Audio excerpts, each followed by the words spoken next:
Hello everybody, Giselle Grenier here from artplace.ca.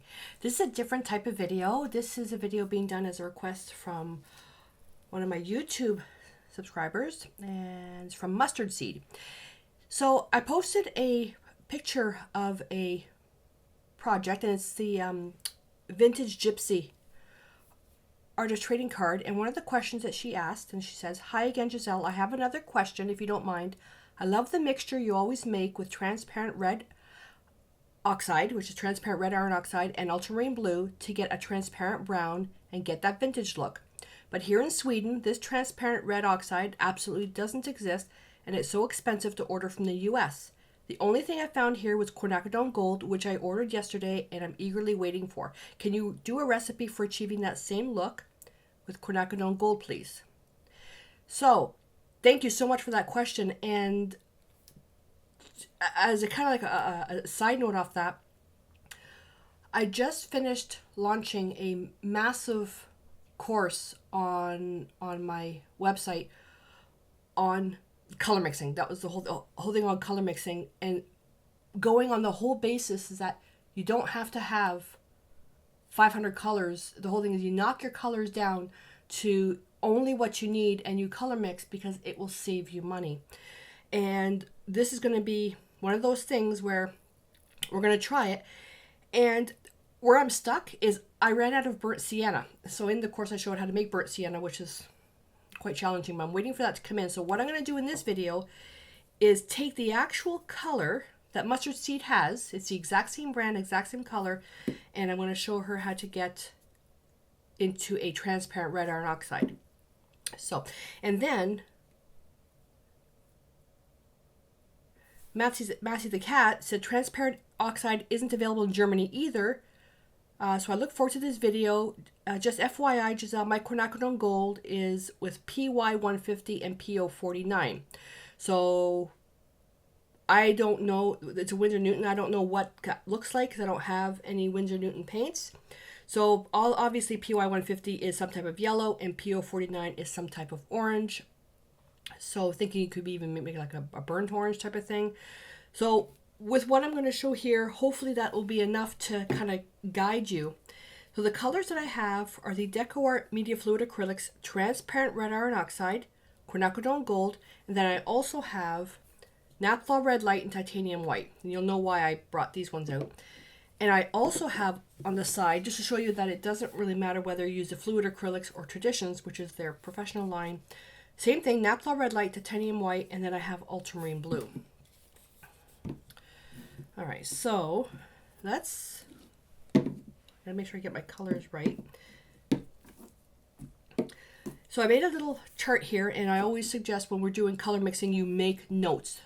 You note yourself to death. You make so many notes, because as you start doing more of these mixes, you're going to commit them to memory. And then when it comes to, I don't believe in formulas, because everybody's got different paints, and you know, one touch of this and a speck of this is different from person to person. So I'm going to show you how I do this, but just make notes, because yeah, you can come back to it, to your charts if it's not something you're going to mix a lot of, but you know, with repeated use, you will commit it to memory.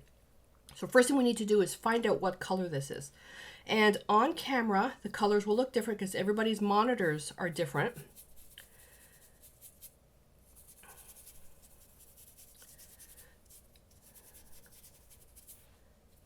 So let's put that out there.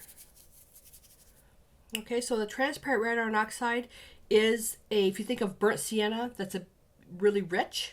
That's a really good way of putting it. Then I always add titanium white to show the true underlying color when the color is dark. It just helps you see what's really in that color. All right. And 2 containers of water, 1 plain bucket. Then I've got my other brush basin here. When color mixing, I change brushes a lot because, you know, I hate having to get up every 2 minutes to change the water. So I use a lot of brushes. And I use the ones with the acrylic handles because I can get them really wet and then just put them on my no stick craft pad. I have another one way over here and the handles won't crack. All right, so that's that. Then quinacridone gold. So this is what Mustard Seed has. I don't know what your real name is. Sorry. But it's a great question. And then we'll take some white. And then the minute you add white, you see, wait a minute, that's not terribly different from transparent red iron oxide, except the fact that it's more orange. I think the camera went focus crazy there. It's more orange. So we have to think, okay, what do we need to do? So I say the first thing to do is you look at the color you're trying to mix. Now again, these are both transparent, so that we want to keep that property. We want to keep it transparent. Transparent red iron oxide, in comparison to the quinacridone gold, this is obviously more red. The easy thing would be just to add red to it. But we all know that there's tons of reds out there. There's reds that lean more towards purple, and there's reds that lean towards orange. We want to make sure that we stay with the true thing of the transparent red iron oxide to keep it more on the orange side. There is no blue in this, or violet. So if you're thinking quinacridone gold, you want to add a red to it that has a little bit more orange. And with all different brands, are all labeled differently. And what I like to recommend is using Naphthol Red Light. It is a semi-transparent. It's a red that leans towards orange, and it's non-toxic. If I had to mimic transparent red iron oxide in let's say I was doing something in oils, cadmium red light, you'd think, oh, that's an easy one. But cadmium red light is a opaque paint, so that's not a good choice. The Naphthol Red Light is a really good choice, and there's again, there's a bunch of different reds, but you go through and you find out where in a color wheel it leans to. So we're going to take our transparent red iron oxide to make the alternative with quinacridone gold and a little bit of Naphthol Red Light, and we'll see what we get. I have another piece of paper, and I could color mix all flippin' day. I absolutely love experimenting with color.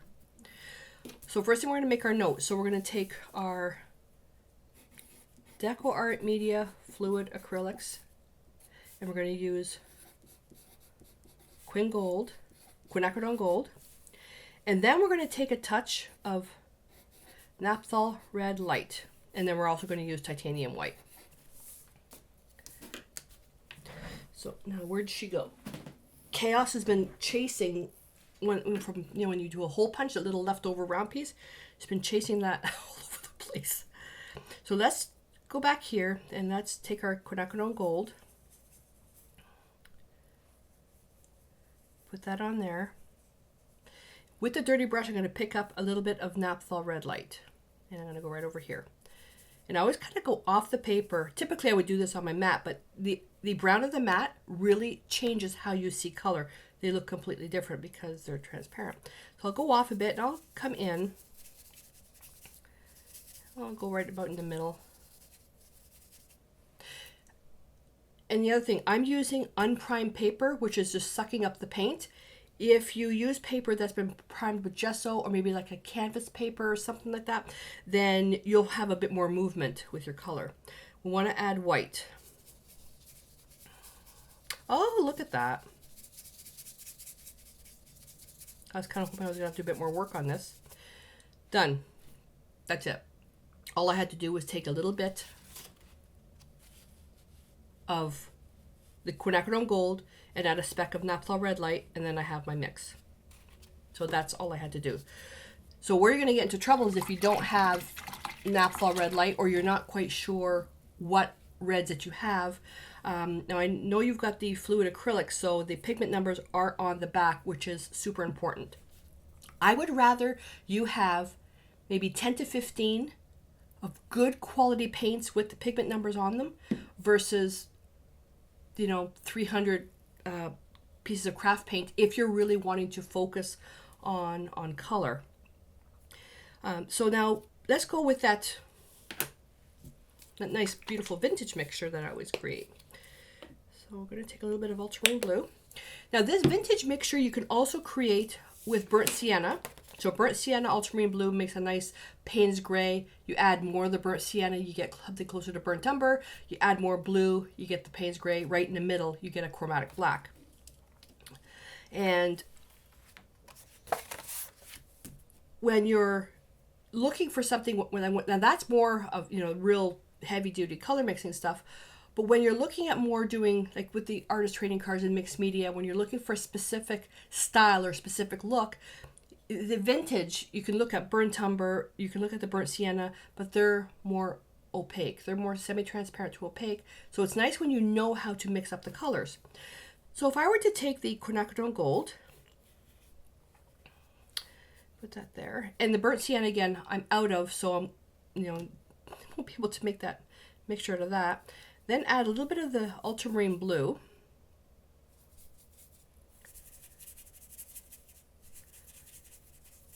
So it creates a really nice, and it's neutral. It's neutral because the quinacridone gold is orange based, and blue is, you know, if you think of the color wheel, that they're kind of, you know, they're kind of neighbors on the opposite sides of the field. So, you know, colors on the opposite sides of the field on the color wheel, they're going to neutralize each other. So that's why this is not as vibrant. Okay, so that's just quinacridone gold with the ultramarine blue. If we were to take the quinacridone gold, come on, let's take our quinacridone gold and add our speck of naphtha red light, and I think I added a bit too much there. Again, this is very misleading using it right on the craft sheet. That's a little bit too orange, a little bit too red, I should say. There we go. Take a speck of white. Always add white to see the true underlying color. It's just easier to see. And then from there, I'm going to take a little bit of blue. Now I'm only adding a speck of blue. And my speck will be different from your speck. Look at the difference. I love this. Love, love, love that. It really neutralizes it. Really neutralizes it. So with this color, oops, wrong bucket. So with that color, I'm going to make it a little bit more. I don't like seeing the paper underneath it. When you're making this mixture, knowing the properties of the paint, you really can shift things into a different area. So if we take this and we add a little bit of white to it. Okay. And then from there, you want to make it more on the red side, you can just add a bit more red. If you want to make it even more neutral, then add a bit more blue. So let's do that. So I probably added like 4 specks to this. We're getting closer now to the chromatic black. And I'm going to make notes of all this. I'm going to put this on my blog, so you'll have a record of that. This paper looks really funny. I'm not sure what's on this. There's something on that paper. Look at that. Wow. I like that. Love that. So, yeah, I like it, but what color is that? Take some white. And it's a really neutral brown. So what you can do with this, you could substitute this for burnt umber. You could substitute that for burnt umber. And in that color theory course, I go through the whole thing, how you can make burnt umber and burnt sienna. I mean, it's not so much a long course, everything's broken down into pieces. And the sole purpose of that whole course, it's made up of a whackload of videos. I'm picking on individual colors, is to how to knock your art box of paints down to a limited palette to save you money. And I actually create a painting of an orange just using the primary colors. So it's totally possible, and just takes a little bit of practice. So let's make our note. So this is quinacridone gold, and I took some naphthol red light, then I took some ultramarine blue. So there was that, plus a touch of this. I'm gonna say plus touch. I added more of the blue, and then obviously titanium white. So this is a alternative to burnt umber, which is another nice color for doing anything vintage. But the good thing about this, it's transparent, semi-transparent, because the ultramarine blue is also semi-transparent. The red is transparent. The quinacridone gold is transparent. If you were to take straight burnt umber, it's more opaque.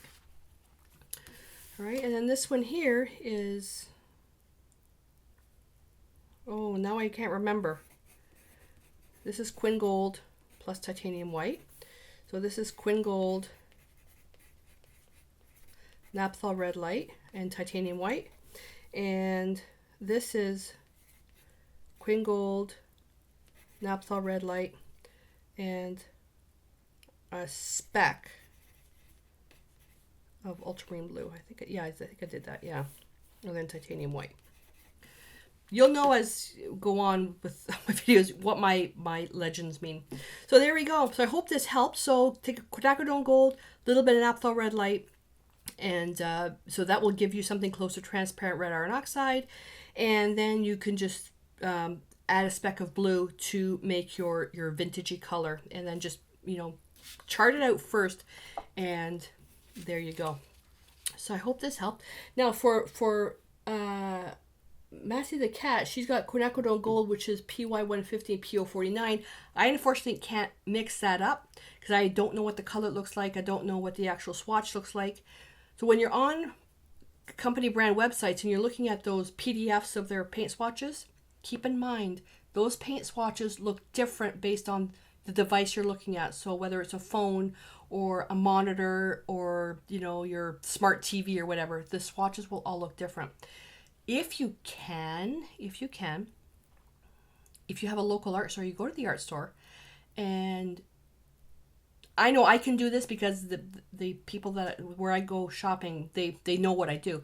If I need to match something for a student, I'll go in. I'll tell them what I'm doing. I said I need to create a match for this, and if they don't have hand painted cards, a lot of the manufacturers that they deal with will hand paint the cards. That they may have tubes that are for samples, and they'll just open it up, and so I can actually see the color, whether it's a tube or something like that. And a lot of the color matches I'm being asked to do are for craft paint, and there's nothing written on the bottle for what it is, so you're having to do a lot of observation, and that's the only way that you can do matching. And again, you don't have to match 100%. Just get something close. You don't need to copy mixes. Put your own spin on it. You may think you may not like this, so put a bit more red in it or a bit more blue, but just experiment and make notes. And with this type of repeated practice, you'll be able to understand how colors shift to get really any color you want. So I hope that you enjoyed this. And if you have any questions, please comment below the video. I read every single comment, and I try to answer every single one within 1 to 2 business days. I try. And if you're more interested in looking to see what type of information on this color mixing courses, is that you can go to artplace.ca, and there'll be some information there. Alrighty, so I would love to see pictures of your chart too, so you can hop on over to my private Facebook group and just post a picture there if you want, or email it to me, and links to both of those are on my website as well. Alright, so I'm going to clean up now. I'm going to have to get back to my drawing videos, preparing Drawing Essentials 2.0. So until I see you in my next mixed media video, stay inspired.